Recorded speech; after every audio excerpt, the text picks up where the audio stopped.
Welcome to Fertile Talks with Dr. Yemi Famuyiwa, a space where science meets the soul of fertility.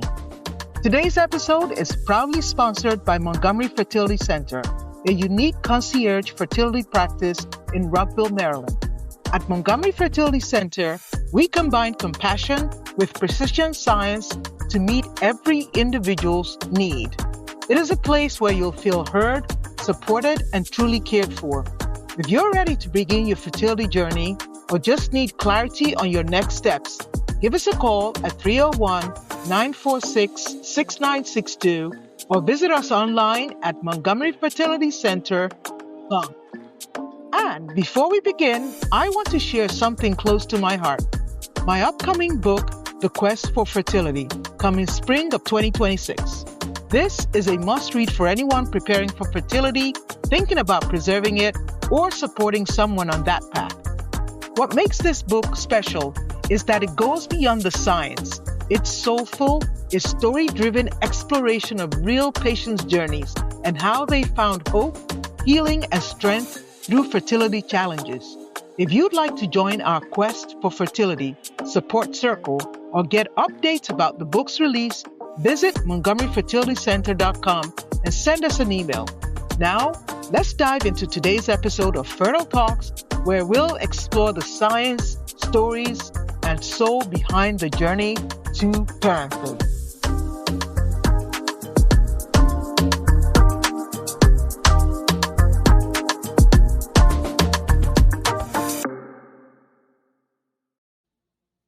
Hello, everyone. This is Dr. Yemi Famuyiwa, and I'm a reproductive endocrinologist and founder of Montgomery Fertility Center. So I just wanted to reflect on a few things. As we move into our holiday season, we just had a wonderful Thanksgiving yesterday.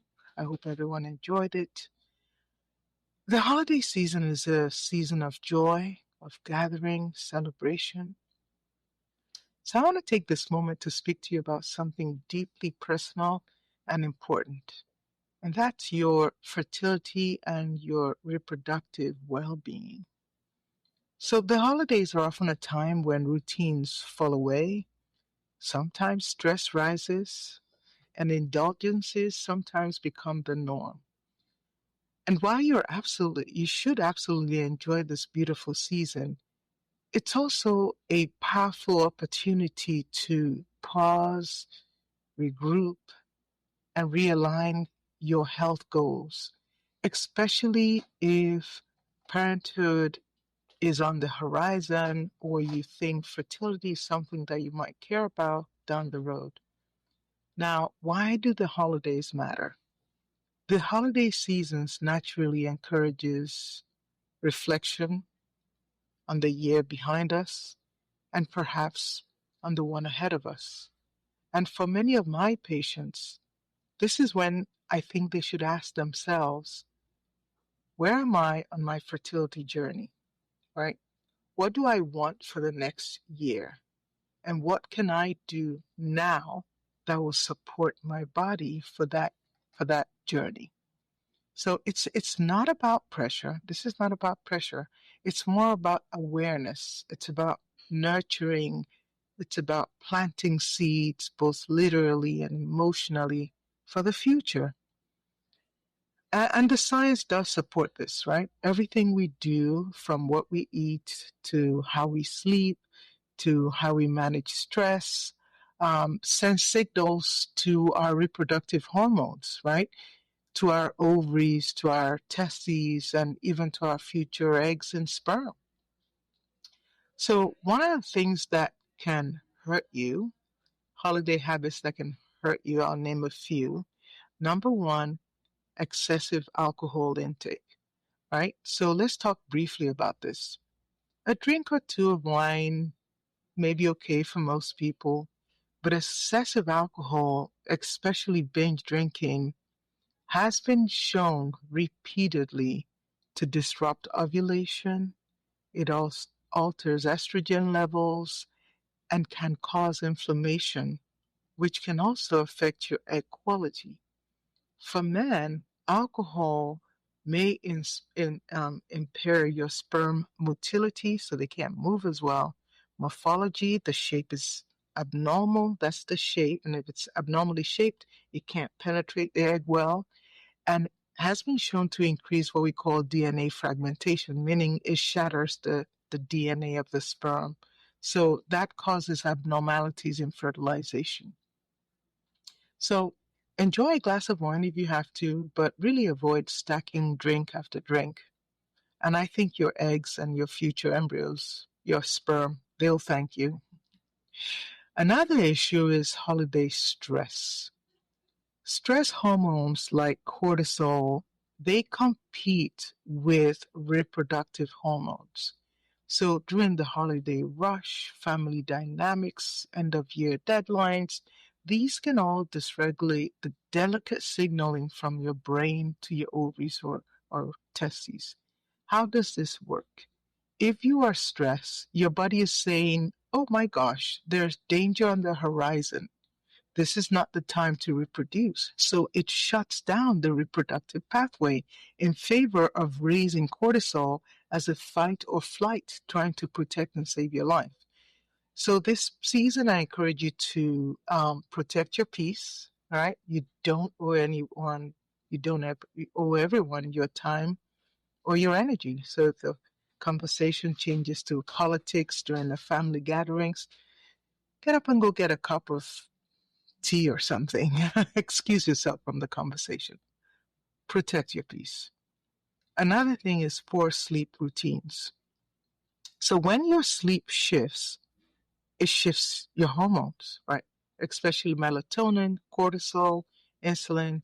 And this can affect your reproductive signals coming from the brain, like your FSH and LH. So try to avoid those late night celebrations that turn into weeks of sleep deprivation. It can hurt you down the road. Now, let's talk about habits that can actually help, habits that support your fertility.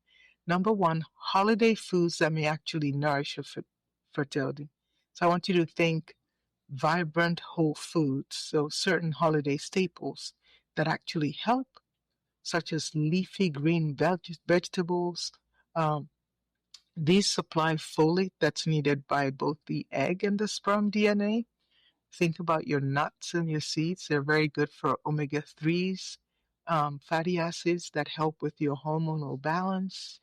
Think of turkey and lean proteins. I love turkey. I love smoked turkey because these protein is the building block of hormones. So by having lean proteins, um, you're actually helping your hormonal regulation. Sweet potato. Sweet potato has beta carotene. Beta carotene is good for ovulation and it also helps to maintain what is known as the corpus luteum. That's when, after you ovulate, the follicle changes and becomes what we call the corpus luteum, and that is responsible for producing progesterone that actually helps to maintain pregnancy before the placenta takes over. Berries and citruses. So berries, your strawberries, blueberries, blackberries, and your citrus fruits like oranges.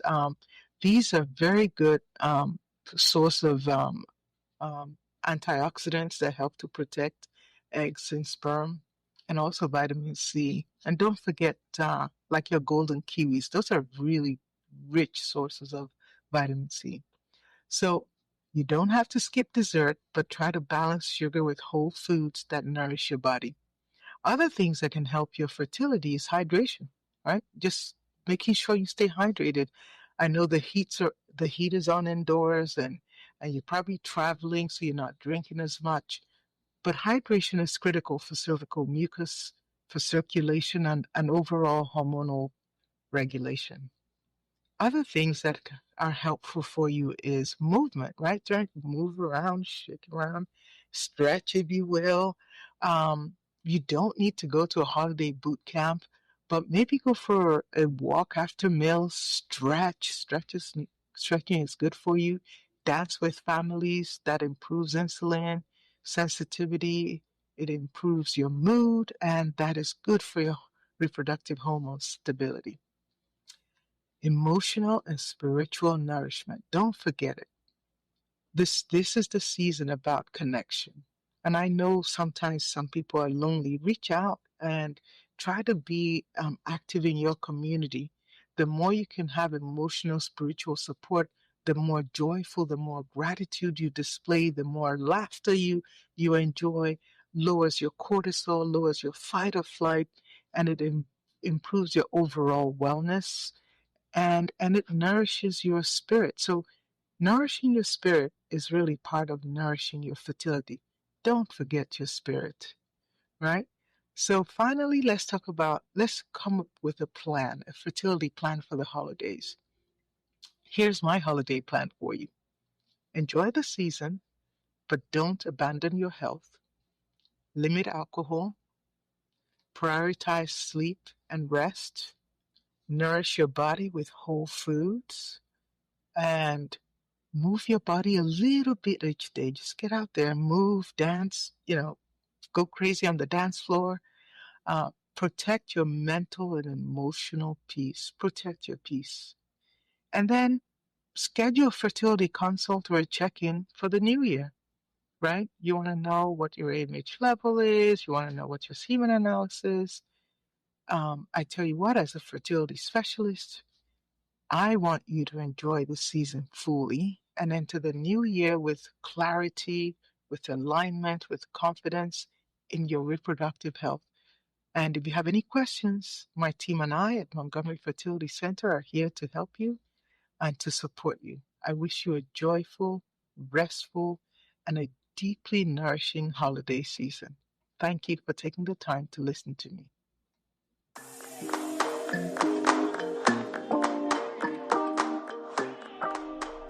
Thank you for tuning in to Fertile Talks.